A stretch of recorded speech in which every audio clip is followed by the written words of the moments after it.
The white marble floor of the Al-Qasimi presidential suite no longer resembled the pristine surface that had greeted the newlyweds just 12 hours earlier. By 6:47 a.m. on April 9, 2023, it had transformed into a canvas of crimson, with blood spatter reaching as high as the crystal chandelier that hung 17 feet above. The $42,000 per night suite at the Palace downtown Dubai, a sanctuary designed for luxury and discretion, had become something hotel management never anticipated. A crime scene that would unravel 3 families across 2 continents. "I knocked 3 times before using the master key," recalls Ibrahim Nawaz, the 52-year-old head of housekeeping who discovered the scene. The "Do Not Disturb" sign had been hanging for 27 hours. Protocol required a wellness check. His voice still trembles when describing what he found. There was so much blood. It didn't seem possible it came from just one person. But it hadn't come from just one person. If you've never seen true violence up close, it's difficult to comprehend the physical reality of what medical examiners would later categorize as catastrophic blood loss due to multiple lacerations. The human body contains approximately 5 liters of blood. The Al-Qasimi suite contains substantially more, evidence of not one victim but 2. This wasn't a crime of opportunity or a terrorist attack targeting Dubai's elite. This was intimate violence in its most devastating form, the kind that occurs behind closed doors, between people who hours earlier had exchanged vows before God and family. Sheikh Hamdan Al-Qasimi, 46, heir to the Al-Qasimi shipping empire with estimated holdings of $3.8 billion, had married 19-year-old Maria Jessa Valencia from Davao, Philippines in a ceremony attended by Dubai's business elite. By sunrise, both were fighting for their lives in Ahlam Hospital's trauma unit, their wedding finery replaced by surgical gowns, their futures uncertain. Dubai in 2023 existed in fascinating contradiction. A city of superlatives, tallest building, largest mall, most expensive hotel, built by migrant labor from South Asia and the Philippines. A conservative Muslim emirate that tolerated Western excesses within 5-star confines. A global finance hub where traditional values dictated personal lives while international banking standards governed commerce.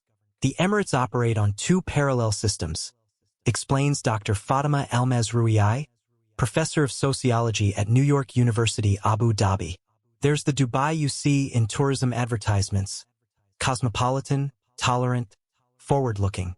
Then there's the Dubai of family connections, tribal loyalties, and traditional expectations, particularly regarding marriage and succession. For the Al-Qasimi family, these parallel systems had coexisted peacefully until April 8, 2023. Sheikh Hamdan's first 2 marriages, to cousins from prominent Emirati families, had ended in quiet divorce and generous settlements. Both had failed to produce the male heir his position demanded, a fact that business competitors increasingly used against him in boardroom negotiations. The Valencia family occupied a different Dubai entirely. Like 700,000 other Filipinos in the UAE, they had come seeking economic opportunity unavailable in their homeland. Jessa's sister Mira Valencia, 35, had arrived 7 years earlier, working as a private nurse for wealthy Emirati families in Jumeirah. Her modest 4,200 dirham monthly salary, $1,143, supported 2 children in Cebu and aging parents in Davao. Filipinos in Dubai live on the margins of wealth without accessing it, explains Manuel Santos, former labor attaché at the Philippines consulate. They prepare food they cannot afford to eat, clean pools they cannot swim in, and raise children who are not their own while their own children grow up without them. How these parallel worlds collided, the billionaire's son seeking an heir and the teenager from Davao seeking escape from poverty, begins not with their wedding, but 3 months earlier, in the offices of Al Noor Matrimonial Agency. Located in a nondescript office building in Dera, Al Noor specialized in what its promotional materials called traditional arrangements for modern families. Its client list included wealthy Gulf Arabs seeking young, compliant wives from the Philippines, Indonesia, and Morocco, women who might lack the family connections of local brides but offered youth, beauty, and the possibility of children. These agencies operate in legal gray areas, explains former Dubai police investigator Khalid Al-Shamsi. Not exactly trafficking, not exactly arranged marriages. They call themselves introduction services while facilitating transactions that involve large sums of money and complex expectations. For Sheikh Hamdan, Al-Noor promised discretion. For the Valencia family, they promised legitimacy and security. What neither received was honesty. The wedding, held in the ballroom of Palace downtown Dubai with its panoramic views of the Burj Khalifa and Dubai Fountain, cost approximately $1.7 million. 400 guests attended, though notably few from the groom's immediate family. The bride wore custom elisab, a gown with 15,000 hand-sewn pearls, and a train that required 6 attendants. She spoke exactly 17 words during the ceremony. No one who witnessed their vows could have predicted that within hours, their blood would mingle on imported Italian marble, creating a crime scene that one first responder described as resembling a slaughterhouse rather than a honeymoon suite. To understand what transformed a wedding celebration into a struggle for survival, we must first understand how Jessa Valencia, a nursing student from a province where the average annual income is $2,400, became the bride of one of Dubai's most eligible bachelors, and more importantly, why a woman who was not Jessa Valencia at all stood in her place at the altar. Because the bride who entered the Al-Qasimi suite on April 8th was not the same woman who had agreed to the arrangement 3 months earlier. And this deception would trigger a chain of events that ended in blood, betrayal, and questions that would shake Dubai's carefully maintained image of perfection. Maria Jessica Jessa Valencia was born on June 12, 2003, in a small concrete house on the outskirts of Davao City. The youngest of 4 daughters in a family where each child represented both blessing and burden. Jessa grew up understanding that beauty could be currency in a world where opportunities for women were limited by economics and geography. She was always the pretty one, recalls her childhood friend Angelica Mendoza. Teachers would excuse her tardiness. Boys would give her snacks during lunch. Her sisters resented it, but Jessa never asked for special treatment. It just happened. By 16, Jessa had developed the kind of beauty that turned heads. High cheekbones, almond-shaped eyes, and the confident posture of someone who had never questioned her worth. While her older sisters struggled through vocational courses and early marriages, Jessa enrolled in nursing school, her tuition funded by remittances from her second-oldest sister Mira, who had left for Dubai in 2016. Nursing wasn't Jessa's passion. Mira Valencia would later tell investigators. It was her ticket out. Every Filipino knows that nursing credentials plus English fluency equals overseas opportunity. She wasn't studying to heal people. She was studying to escape Davao. That escape route took an unexpected turn in January 2023, when Jessa received a Facebook message from Leila Ortega, recruiter for Al-Noor Matrimonial Agency. We've reviewed your Instagram profile and believe you may be an excellent candidate for one of our premium clients. The message began. Our service connects respectable international businessmen with exceptional young women seeking better opportunities. Initial compensation begins at $50,000 plus accommodations and allowance. For Jessa, whose nursing salary in the Philippines would max out at $400 monthly, the message seemed providential. These agencies are predators, explains sociologist Dr. Almaz Ruiai. They monitor social media for young women displaying specific characteristics: conventional beauty, modest backgrounds but some education, and enough public photos to evaluate their appearance from all angles. They target women from cultures where female obedience is still valued and economic opportunities are limited. What Al-Noor didn't include in their recruitment message was their client-specific requirements. Virgin bride, under 21, no family connections in the Emirates, willing to convert to Islam, and, most importantly, capable of bearing children immediately. The Valencia family's financial situation made Jessa particularly vulnerable to such offers. Her father, Ricardo, a former security guard, had developed diabetic complications requiring weekly dialysis. Her mother, Lourdes, cleaned houses 6 days weekly but earned barely enough to cover food and medicine. The family home lacked reliable electricity and running water. When you've watched your father cry because he can't afford medicine that keeps him alive, pride becomes a luxury, Mira Valencia explained. Jessa wasn't naive. She understood what these arrangements really meant. She was trading youth and fertility for financial security. not just for herself, but for our entire family. The arrangement progressed rapidly.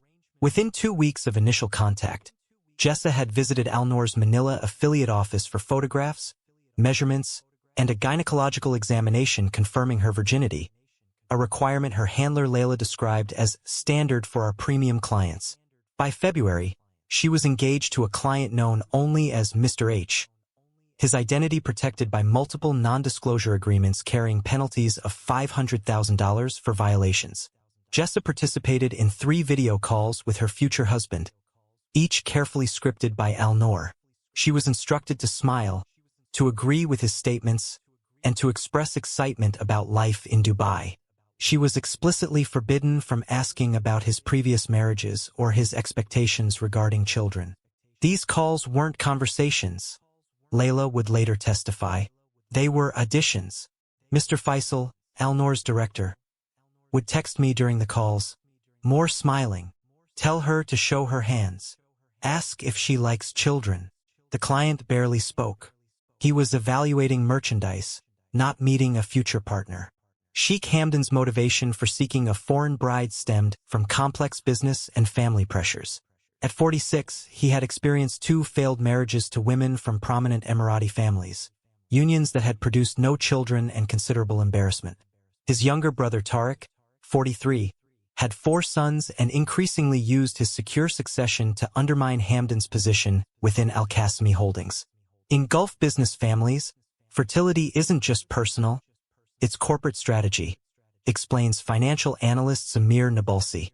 Without an heir, Sheikh Hamdan's branch of the family was vulnerable. His board position, his voting rights within the family council, even his allocation of annual profits, all were threatened by his failure to produce sons. A foreign bride offered Sheikh Hamdan something his previous marriages couldn't: complete control. A Filipino teenager without connections, wealth, or knowledge of Emirati business would pose no threat to his authority, make no demands regarding corporate governance, and, if fertility tests were accurate, quickly provide the heir he needed to secure his position. What neither Alnor nor Sheikh Hamdan anticipated was Jessa Valencia's secret relationship with Angelo Reyes, a 22-year-old deckhand on the private yacht of a Saudi businessman. They had met during Angelo's shore leave in Manila the previous year and maintained their relationship through encrypted messages that escaped Alnor's monitoring. As the wedding date approached, Angelo proposed an alternative to Jessa's arranged marriage: escape to Batam, Indonesia, where his cousin operated a diving resort needing staff. The plan required $3,000 for transportation and documentation, money neither of them had. This is where the story approaches its first critical turning point. 48 hours before the wedding, Alnor transferred $180,000 to a trust controlled by Sheikh Hamdan's attorneys, the agreed bride price that would be released to the Valencia family after consummation. Simultaneously, they transferred $15,000 to Jessa's newly opened Dubai Islamic bank account as a preparation stipend for wedding expenses. At 11:42 p.m. on April 6, 2023, security cameras at Dubai International Airport captured Jessa Valencia entering Terminal 3. She wore jeans, a black t-shirt, and carried only a small backpack.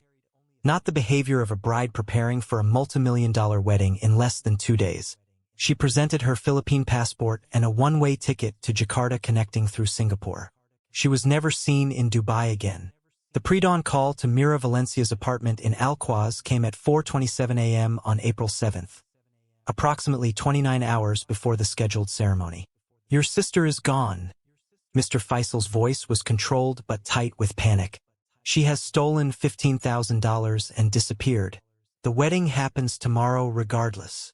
Mira, awakened from sleep after a 12-hour nursing shift, struggled to comprehend. "What do you mean, happens regardless?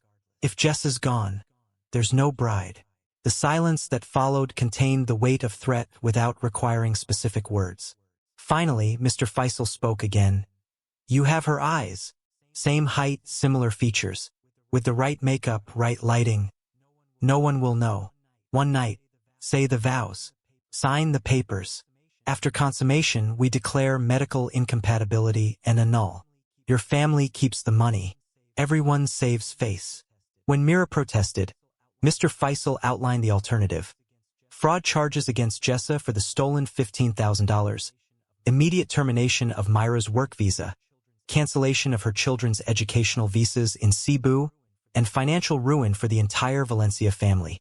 "You misunderstand," he said softly. "This isn't a request. The bride price has been paid. A Valencia girl will be at that altar tomorrow. The only question is whether your family survives this intact."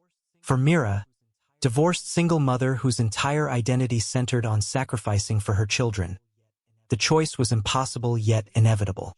"What must I do?" she asked. The transformation began immediately. Mr. Faisal arrived at her apartment with 3 women, a hairstylist, a makeup artist, and a seamstress carrying Jessa's custom wedding gown. While they worked, he explained the situation's gravity not just for her family, but for Dubai itself. Sheikh Hamdan is not merely wealthy.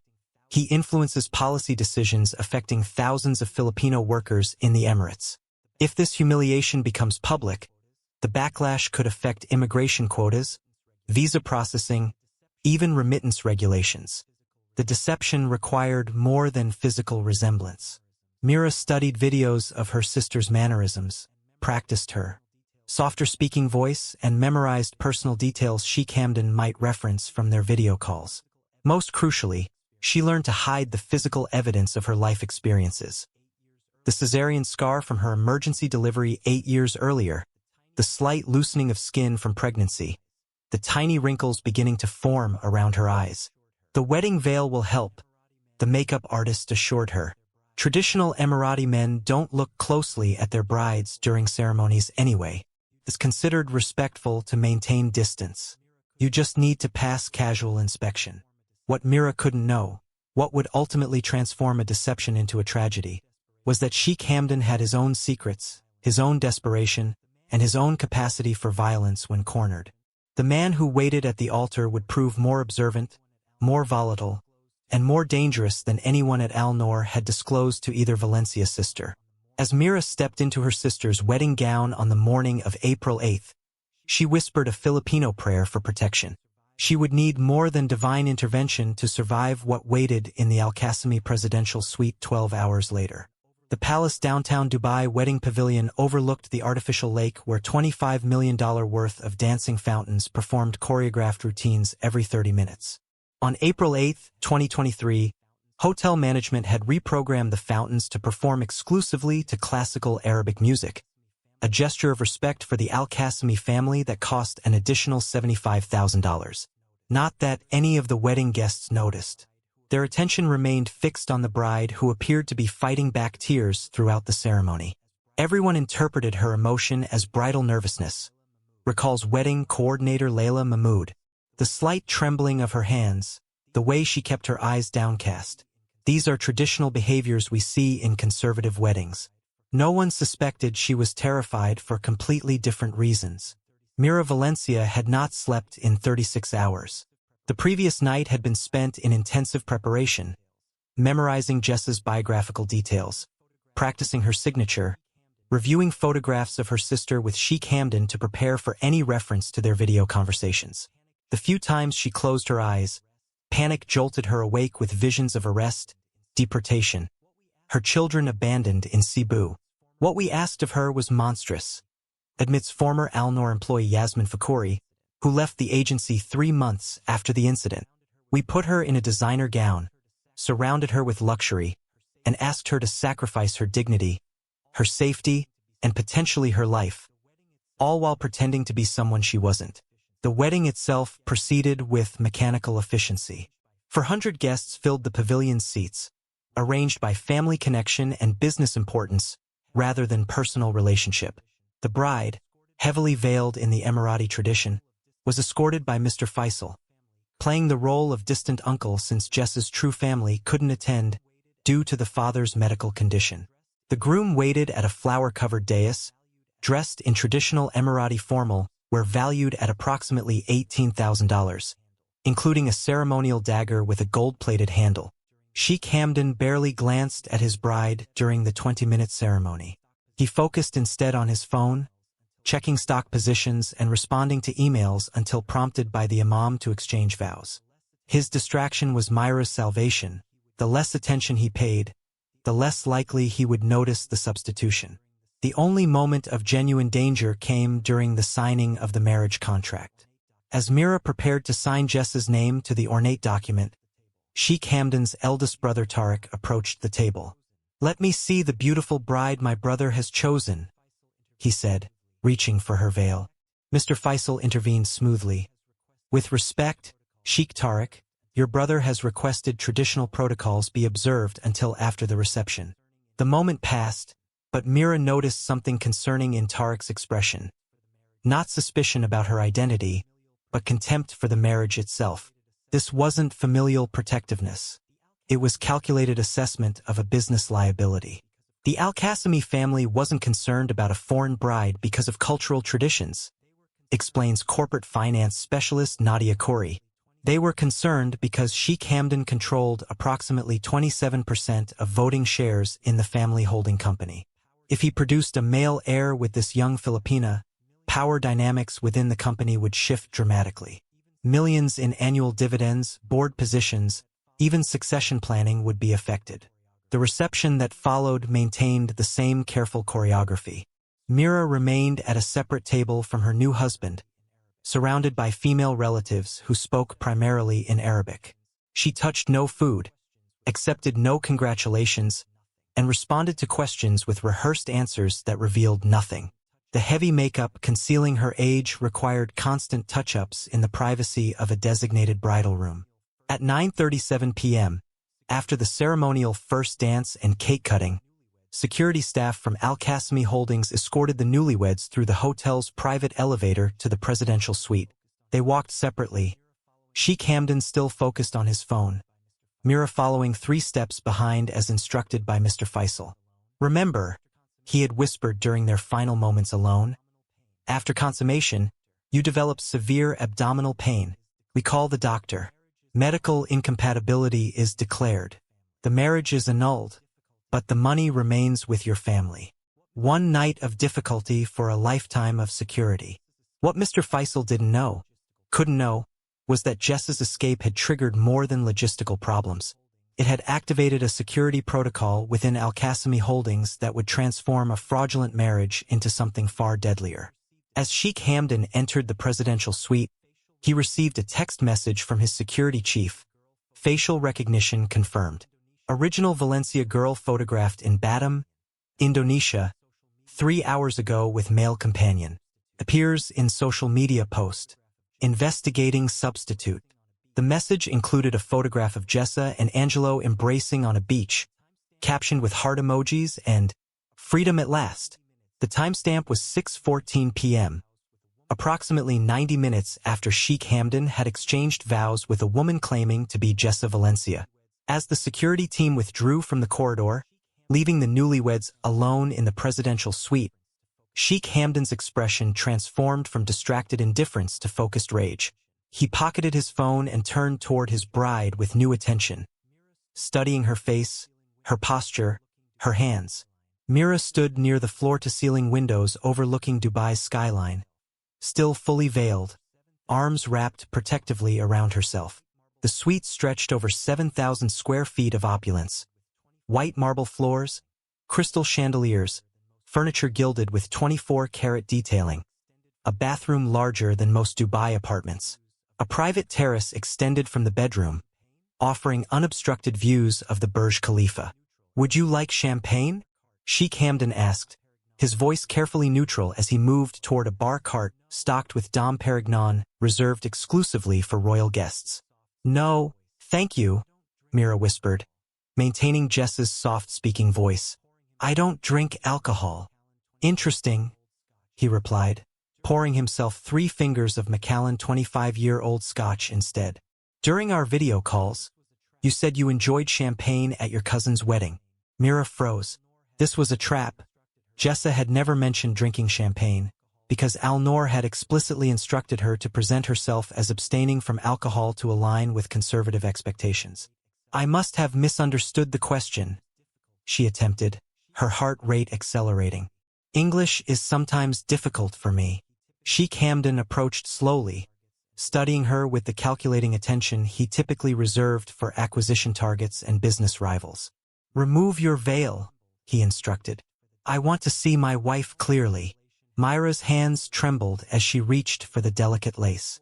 The moment of revelation had arrived hours earlier than she'd prepared for, before she'd established any rapport, before the darkness of night could help conceal the age difference between herself and her sister. As the veil lifted, she kept her eyes downcast in what she hoped would be interpreted as modesty rather than deception. His hand caught her chin, tilting her face upward into the unforgiving light of the crystal chandelier. His eyes narrowed as they traced the contours of her face, similar to Jessa's in the genetic framework of sisters, but marked by the additional years and hardships Mira had endured. "You're not her," he said simply. Not a question, but a statement of fact delivered with dangerous calm. Mira said nothing, paralyzed between fight and flight, both options equally disastrous. "Who are you?" Sheikh Hamdan asked, his grip on her chin tightening just enough to demonstrate control without leaving marks. "And where is the woman I was supposed to marry tonight?" The presidential suite's soundproofing, designed to ensure the privacy of visiting dignitaries, now served a different purpose. No one in the hotel's public spaces would hear whatever happened next.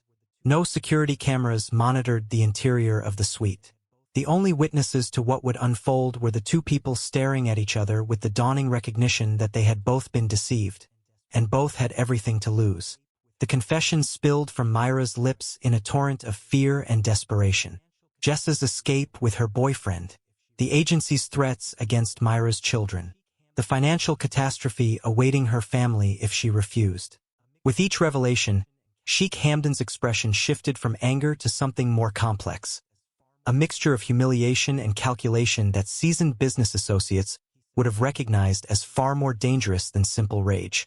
"So I have been made a fool," he said finally, releasing her chin and turning away. "Not just to my family, but to my enemies within the company. By morning, everyone in Dubai business circles will know that Sheikh Hamdan married a substitute bride, while the real one escaped with a deckhand." "No one knows," Mira insisted. "The deception was perfect. We can still follow the plan. Declare medical incompatibility tomorrow, annul the marriage, and no one ever needs to know what happened." Sheikh Hamdan laughed without humor. "You understand nothing about my world. There are no secrets in Dubai, only information that hasn't been leveraged yet." He held up his phone, displaying the photograph of Jessa and Angelo in Indonesia. "My security team already knows. My brother will know within the hour. By tomorrow, my position on the family council will be compromised." He paced the massive living room, scotch in hand, thinking aloud as if Mira were invisible. "The vote on the Singapore terminal acquisition is Tuesday. Tariq needs 3 votes to block me. This gives him ammunition to sway the cousins." He stopped suddenly, turning back to Mira with new intensity. "Unless there's no scandal at all." "I don't understand," Mira said, backing away slightly. "It's simple," Sheikh Hamdan explained, his voice shifting to the same tone he used in boardroom negotiations. "You are now officially Jessa Valencia Al-Qasimi. Not for one night, but permanently. Your sister disappears from official record. A tragic case of identity theft and fraud that we discovered too late. You remain as my wife until you produce a son. After that, generous divorce settlement, new identities for your children, lifetime security." The proposal hung in the air between them, a solution elegant in its simplicity and terrifying in its implications. For Sheikh Hamdan, it preserved his corporate position and family honor. For Mira, it meant permanent separation from her own children, living a perpetual lie, and sexual servitude to a man who saw her as a business transaction. "I can't," she whispered. "My children need me. I can't abandon them." "Your children will be provided for," he countered, the negotiation continuing. "Private schools, university abroad, every advantage. You can see them after the birth of my son. Supervised visits initially, then more frequent contact once succession is secure." Mira's nurse training had taught her to recognize when patients were beyond reason. when illness or medication created alternative realities that made perfect sense to them but were fundamentally disconnected from actual possibilities. Sheikh Hamdan occupied such a reality now, one where wealth and power could purchase not just compliance, but complete identity erasure and reconstruction. "I'm 35 years old," she said finally. "Jessa is 19. People will know. Medical records exist. My children's birth certificates list me as their mother. This deception cannot work long-term." His expression darkened. "Documents can be altered. People can be persuaded to forget what they think they know. This happens more often than you realize in my world." The negotiation might have continued if not for the text message that illuminated Sheikh Hamdan's phone. A message from his brother Tariq? Confirmed substitute bride. Filipino nurse named Mira Valencia, divorced mother of 2. Original bride in Indonesia with boyfriend. Family council emergency meeting called for 8 a.m. tomorrow. Your voting rights suspended pending investigation. Recommend immediate annulment before press involvement. The shift was immediate and terrifying. Sheikh Hamdan hurled his crystal tumbler against the wall, shattering it into glittering fragments that rained across the white marble. His carefully controlled demeanor collapsed, revealing something Mira recognized from her years in emergency medicine: the dangerous unpredictability of a powerful man facing catastrophic loss of status. "You have destroyed me," he said, voice unnaturally calm despite his violent outburst. "Your family has humiliated mine. There will be consequences." Mira backed toward the door, instinct overriding instruction. "I'll leave now. No one needs to know I was here. You can say the bride became ill. The wedding wasn't consummated." "There is no leaving," Sheikh Hamdan interrupted, moving to block her path to the exit. "There is only containment now." He reached inside his formal robe and withdrew the ceremonial dagger, 6 inches of Damascus steel with an ornate handle that had been in his family for generations. The Al-Qasimi family does not tolerate public humiliation. What followed unfolded with the chaotic inevitability of tragedy. Mira, trained in emergency response through her nursing career, recognized the threat and grabbed the nearest defensive object, a heavy crystal vase from a side table. As Sheikh Hamdan advanced, she hurled it at his head with surprising accuracy. The vase caught him above the right eye, opening a 3-inch laceration that immediately poured blood down his face and onto his wedding clothes. The impact momentarily disoriented him, giving Mira precious seconds to run toward the bedroom and its adjoining terrace, the only potential escape route in a suite 12 stories above street level. Sheikh Hamdan recovered quickly, adrenaline overriding pain. He pursued her through the bedroom doorway, blood streaming into his eye and limiting his vision. The ceremonial dagger remained clutched in his right hand, no longer a symbolic accessory but a deadly weapon. Security recordings from the hotel corridor show Sheikh Hamdan's security team stationed outside heard the commotion but did not intervene, explains former Dubai police detective Khalid Al-Shamsi. Their training was to protect the Sheikh from external threats, not to interfere in what they perceived as a private marital matter. Inside the suite, Mira had reached the terrace doors but found them locked, a safety feature in a hotel where wealthy guests often brought small children. She turned to face her pursuer, backing against the glass as Sheikh Hamdan advanced, his white wedding clothes now stained crimson from the head wound. "Please," she begged. "I have children. This wasn't my choice." Whether Sheikh Hamdan intended murder or merely intimidation remains disputed. What is certain, based on blood evidence and later medical examination, is that he slashed outward with the ceremonial dagger, catching Mira across her raised forearms as she attempted to defend herself. The Damascus steel, kept ceremonially sharp, sliced through designer silk and into flesh, severing her right radial artery. The sudden spray of arterial blood transformed the confrontation. Both parties, now seriously injured, continued their struggle with diminishing coordination. Mira, medical training overriding panic, recognized the severity of her wound and attempted to apply pressure while simultaneously evading further attack. Sheikh Hamdan, vision compromised by blood from his own wound, slashed wildly in her direction. The dagger connected twice more, once across her shoulder, once along her left thigh, opening wounds that would require over 60 stitches but missing vital blood vessels. The turning point came when Mira, weakening from blood loss but fighting with maternal desperation, grabbed a crystal bedside lamp and swung it with remaining strength. The heavy base connected with Sheikh Hamdan's temple with catastrophic force, fracturing his skull and causing immediate brain hemorrhaging. He collapsed mid-stride, the ceremonial dagger clattering across marble flooring. Mira, herself rapidly approaching hypovolemic shock, managed to stumble to the suite's telephone and press the emergency button before collapsing beside the bed, leaving crimson handprints across white Egyptian cotton sheets that cost more than she earned in 2 months. Hotel security, finally overriding protocols about privacy, entered the suite at 11:42 p.m. to find both occupants unconscious and the pristine white interior transformed into what first responder Ahmed Nazari described as a scene from a horror film. Blood covered approximately 60% of visible surfaces, walls, furniture, marble flooring, and the wedding gown that had begun the evening worth $380,000 and would end it as evidence in what would become Dubai's most closely guarded criminal investigation. Emergency services transported both Sheikh Hamdan and Mira to a Ahlam hospital under heavy security and media blackout. Both required emergency surgery, Sheikh Hamdan for a depressed skull fracture and epidural hematoma, Mira for arterial reconstruction and multiple lacerations. By sunrise on April 9th, both remained in critical condition in separate secured wings of the hospital. And 3 families, the Al-Qassimis in Dubai, the Valencias in Davao, and the security force of Dubai's ruling family, began the complex process of containing a scandal that threatened not just individual reputations, but Dubai's carefully constructed international image as a safe, modern destination for Western tourism and investment. The bloodbath in the Al-Qassimi presidential suite wasn't just a crime scene.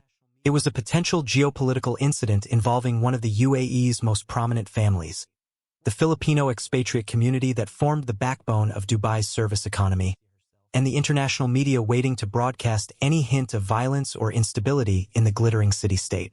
What no one yet realized was that the true catalyst for the violence, Jessa Valencia herself, had just landed in Jakarta with her boyfriend Angelo, her phone buzzing with increasingly desperate messages from Mr. Faisal that she would never answer. Her final act of defiance, the Instagram post that had triggered the catastrophe, had been deleted minutes after posting, but not before being screenshotted by Al-Qassimi security. The image showed Jessa and Angelo embracing on a Batam beach, captioned, "Some choose wealth and power.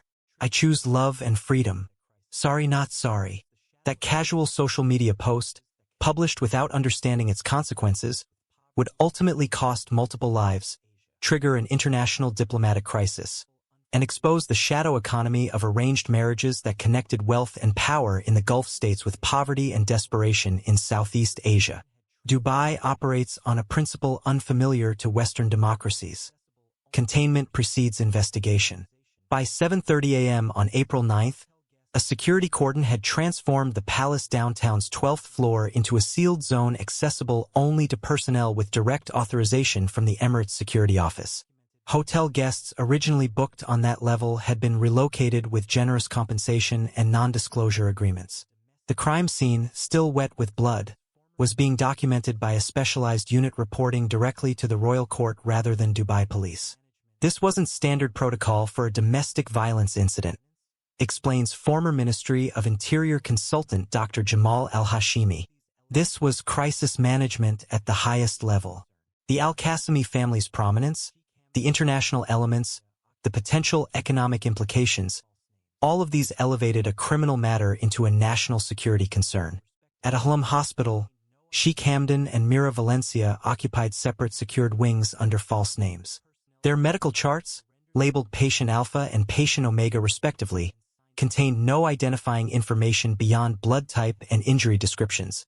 Medical personnel treating them had surrendered their phones upon entering the secured areas and signed additional non-disclosure agreements carrying criminal penalties for violations.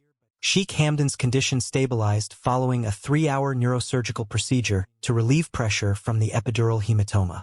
The skull fracture had been severe but clean, the kind of injury that typically results in complete recovery assuming no complications during early recovery.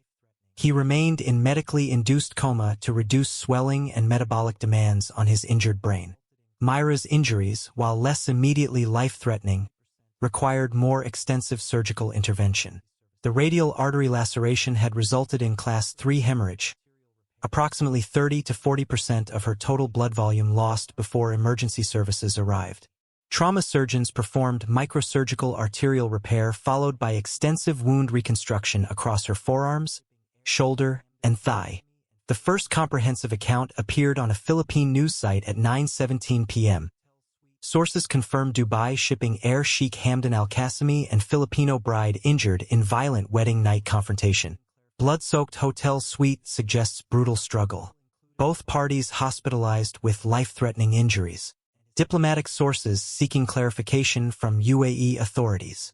The article included a photograph from the wedding ceremony showing Sheikh Hamdan and his heavily veiled bride exchanging vows. The image had been provided by a wedding guest who had violated the event's no photography policy, and who hadn't realized he was documenting a historic deception that would ultimately reshape diplomatic relations between two nations. In Cebu, at 11:23 p.m. local time, Mira's ex-husband Lorenzo was awakened by a phone call from the school principal where their children attended.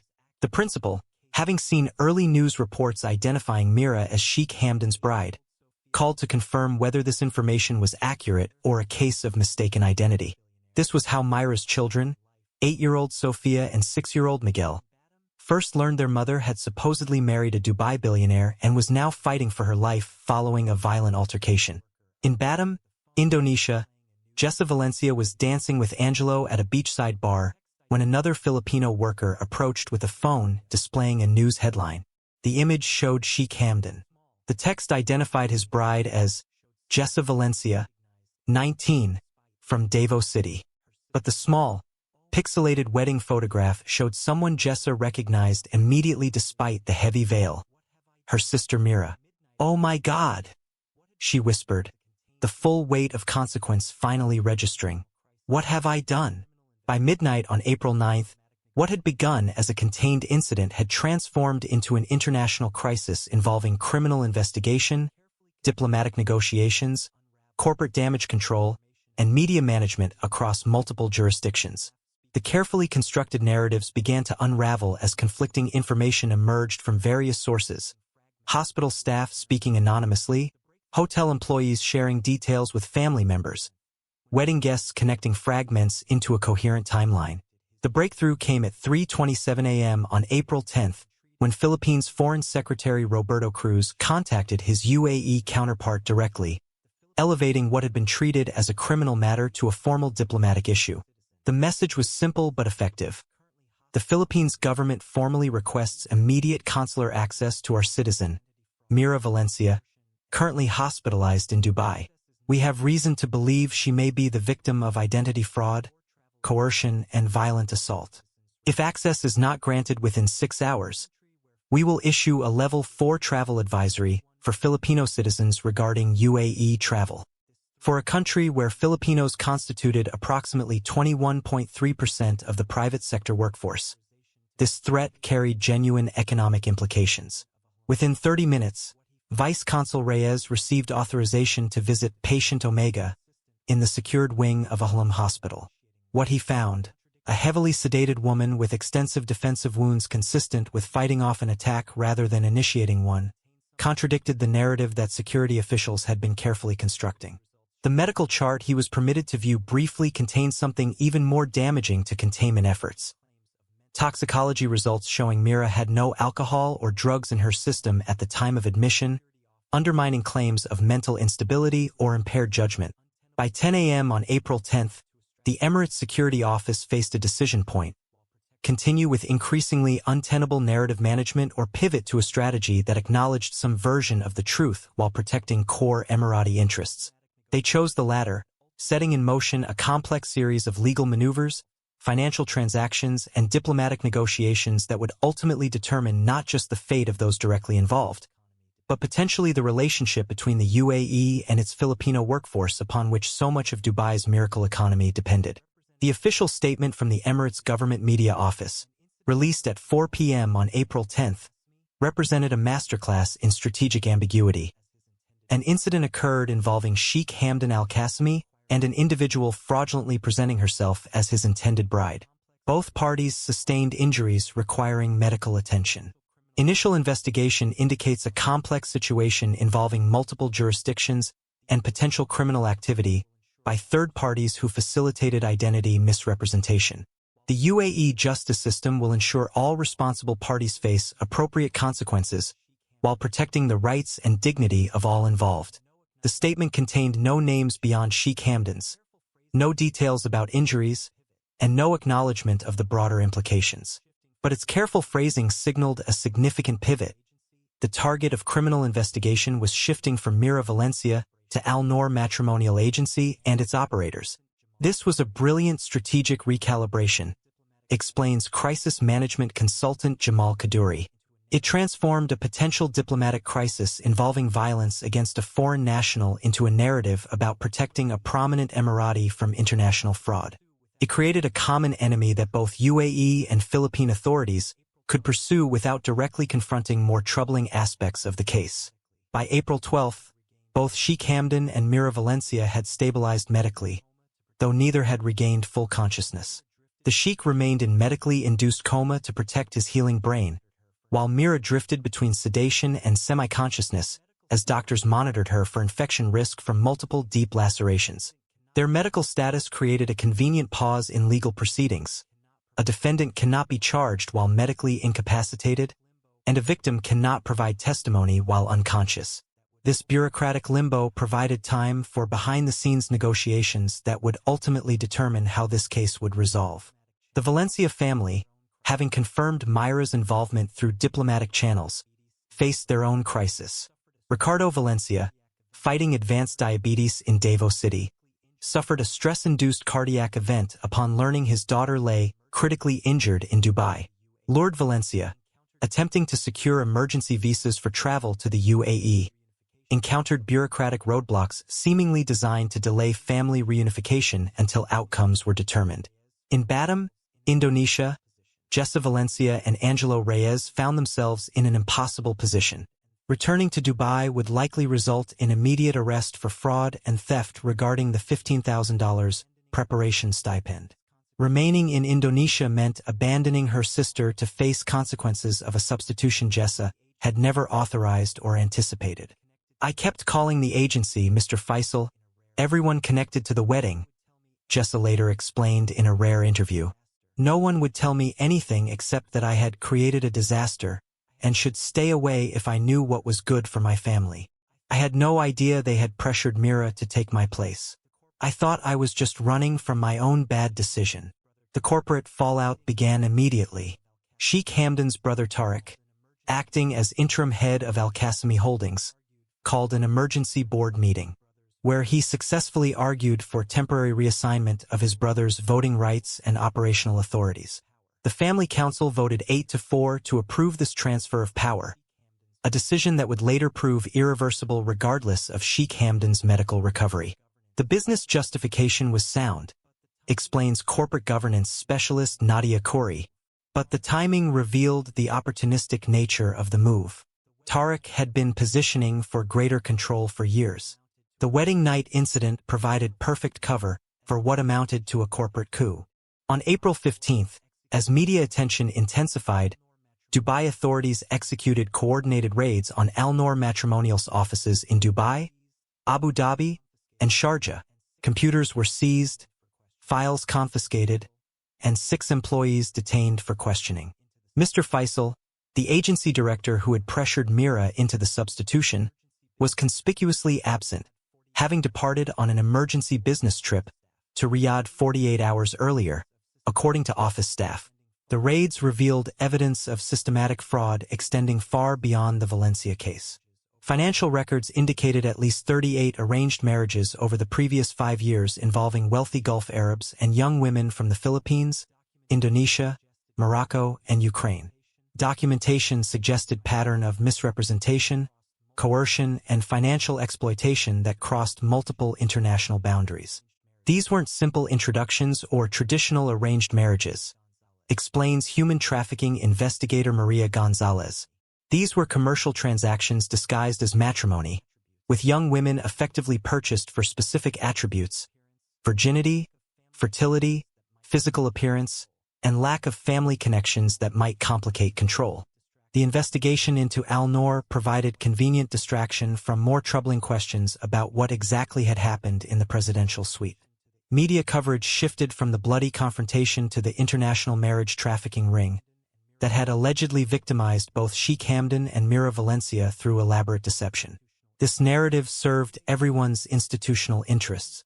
For UAE authorities, it positioned a prominent Emirati as victim rather than perpetrator. For Philippine officials, it provided explanation for a citizen's involvement without addressing labor exploitation issues. For both governments, it created a prosecution target that wouldn't disrupt broader economic and diplomatic relations. On April 18th, Sheikh Hamdan was gradually brought out of medically induced coma. His first coherent statement to family members present was not about his injuries or the incident, but a business question. Has the Singapore terminal vote happened yet? This focus on corporate matters rather than the violence that had nearly killed him and Mira Valencia would characterize his approach to the aftermath. Mira regained full consciousness on April 19th. Her first request was to speak with her children, a call that hospital administrators delayed for 72 hours citing security protocols, while actually awaiting guidance on what she should be permitted to say. When the video call finally occurred on April 22nd, it was monitored by both hospital security and consular officials, with Mira clearly instructed to avoid any discussion of how she had been injured. The turning point came on April 25th when Sheikh Hamdan, now fully conscious though still hospitalized, called for his attorneys. The meeting lasted 4 hours and resulted in a comprehensive settlement offer delivered to Mira through Philippine consular officials the following morning. The terms were simple but comprehensive. In exchange for signing non-disclosure agreements and declining to press charges, Mira and her family would receive $3.8 million in compensation, permanent residency status in the UAE for any family members who desired it, guaranteed university education for her children, and immediate medical transfer to Singapore's Mount Elizabeth Hospital for rehabilitation. The alternative was left unstated but clear. Years of legal proceedings in a system where her status as a foreign worker would significantly disadvantage her against one of the Emirates' most powerful families. She wasn't really being offered a choice, explains migrant rights attorney Sofia Rodriguez. She was being offered the opportunity to transform a nightmare into financial security for her family. In her position, injured, vulnerable, with young children depending on her, the decision was inevitable. Mira signed the agreement on April 27, 2023. By evening, she was aboard a private medical transport flight to Singapore, accompanied by her mother Lourdes, who had finally received a travel visa that morning. Her children would join them 3 days later, their first international flight ever, clutching stuffed animals purchased with Al-Qasimi money. The criminal investigation shifted entirely to Al-Noor Matrimonial, with arrest warrants issued for Mr. Faisal and 3 associates on charges of document fraud, criminal misrepresentation, and financial crimes. None would ever face trial. Mr. Faisal disappeared in Saudi Arabia, his associates scattered across jurisdictions with limited extradition agreements, and the corporate entities behind Al-Noor dissolved into shell companies registered in Cyprus and the Cayman Islands. On May 3rd, Sheikh Hamdan released his only public statement about the incident through the Al-Qasimi Holdings press office. I am recovering well and grateful for the excellent medical care I've received. This unfortunate incident resulted from criminal deception by parties who have exploited vulnerable individuals and betrayed my family's trust. I look forward to returning to my business responsibilities and putting this matter behind me. I wish Ms. Valencia a full recovery and appreciate the dignified way this situation has been resolved. He never returned to those business responsibilities. While his physical recovery progressed well, the Al-Qasimi Family Council voted in June 2023 to make Tariq's temporary leadership permanent, citing ongoing health concerns that independent medical evaluations never confirmed. Sheikh Hamdan retained his ownership stake and financial benefits but lost operational control of the business empire he had spent 20 years building. In the Philippines, the case created brief outrage followed by familiar resignation. News coverage highlighted the exploitation of Filipino workers abroad but stopped short of challenging the economic dynamics that made such exploitation possible. Government officials expressed appropriate concern, while carefully avoiding any actions that might jeopardize remittance flows that constituted approximately 9.3% of the country's GDP. The most profound changes occurred in the lives directly touched by the violence. Mira Valencia, after 6 months of physical rehabilitation in Singapore, relocated her entire family to Toronto under Canada's skilled worker program. Her medical training, combined with the financial settlement, allowed her to purchase a small suburban home and enroll her children in private school while completing Canadian nursing certification. She has never spoken publicly about what happened in the presidential suite, bound by non-disclosure agreements that even this investigation cannot fully penetrate. When approached by our researchers in 2025, her only statement was, "Some costs can't be measured in dollars. Some debts can never be repaid. I've made peace with my choices because they were the only choices I had." Jessa Valencia and Angelo Reyes eventually left Indonesia for Australia, where they married in November 2023. They operate a small dive shop in Cairns, catering primarily to Filipino tourists. Jessa has never returned to the Philippines, the guilt of her sister's injuries creating permanent distance from her family despite their insistence that they harbor no resentment. "I didn't know what would happen when I ran away," she told a local newspaper in a rare comment on the incident. "I was thinking only of my freedom, not the price others might pay for it. That's the selfishness of youth. You believe your choices affect only you until you learn differently." Sheikh purchased a private island in the Maldives where he now lives most of the year, effectively exiled from the business empire he once led. His injuries healed completely, but his reputation within Dubai's elite circles never recovered from what was perceived as weakness in allowing himself to be deceived, then overcome by a foreign woman. The presidential suite at Palace downtown Dubai remained closed for renovation for 11 months following the incident, an unusually long period that suggested extensive damage beyond what official statements acknowledged. When it reopened in March 2024, it had been completely reconfigured, the layout altered to eliminate the exact spaces where violence had occurred. The physical evidence may have been erased, but the case continues echoing through institutional changes. The UAE implemented stricter regulations for marriage agencies, requiring extensive documentation and identity verification. The Philippines Overseas Employment Administration established new protocols for monitoring citizens involved in international marriages, including mandatory counseling and legal review of contracts.